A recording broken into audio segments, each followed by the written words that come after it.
dalam proses ya kita nak membangunkan mana-mana peraturan ya yang berkualiti, dia perlu melalui proses RIA, Regulatory Impact Assessment ataupun kita panggil dia Regulatory Impact Analysis ya. Baik, banyak pihak ni kadang-kadang mereka bagi maklum balas. Mereka ni they say that they were not consulted ya. Dan kita harus ingat ya, negara ni besar ya, you nak consult kalau boleh seramai mungkin supaya semua pihak terlibat. Jadi kita ada teknologi. Kalau dulu cara konvensional kita buat round table discussion, kita buat town hall, berapa banyak yang boleh kita engage. Tapi dengan teknologi, contohnya mana-mana penyelab dia nak bangunkan mana-mana peraturan atau dia nak pindah mana-mana peraturan, dia kena menyerahkan kita panggil regulatory notification.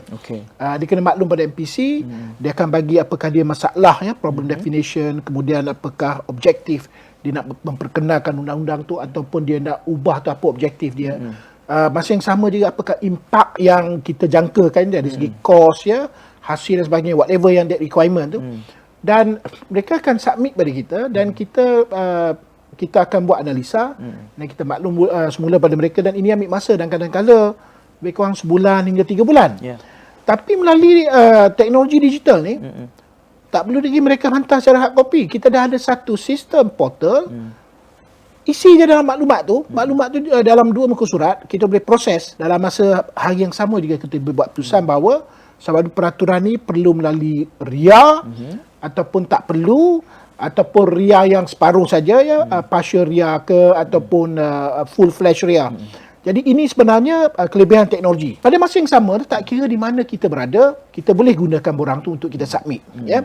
Okey, yang kedua, sudah tentu ada juga rakyat ya yang mungkin nak beri maklum balas ya, berkaitan dengan beban peraturan. Susah mereka nak menjalankan perniagaan, peraturan yang membebankan kehidupan mereka. Dulu nak kena tulis surat, kadang-kadang kena pergi pejabat kerajaan ya, buat laporan agensi yang terbabit dan sebagainya. Tapi sekarang ni kita ada sistem yang kita panggil UPC, Unified Public Consultation ni. Contohnya macam kita bangunkan tadi peraturan tadi tu, dia dah hantar notifikasi, kita kata perlu buat consultation, dia boleh gunakan UPC ni. UPC sebenarnya juga satu sistem yang kita dengar juga pendapat daripada orang ramai ya, tentang cadangan-cadangan bagaimana peraturan yang baik patut mengambil kira aspek apa dan sebagainya.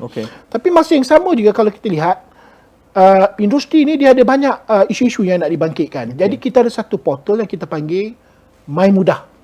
My Mudah ni dia boleh luahkan apa saja. Maklumat ni kita dapat, kita akan buat analisa. Ya, kemudian baru kita akan buat engagement dengan kementerian dan agensi yang terlibat. Jadi sebenarnya tidak ada mana pihak yang boleh mengatakan mereka tidak boleh lagi ya menyerahkan isu, membangkitkan isu ya berkaitan dengan beban peraturan, kerana kita dah ada sistem ni. Dan yang paling penting sekali kalau kita lihat ya, banyak peraturan yang boleh kita kuasakan dengan menggunakan teknologi dia.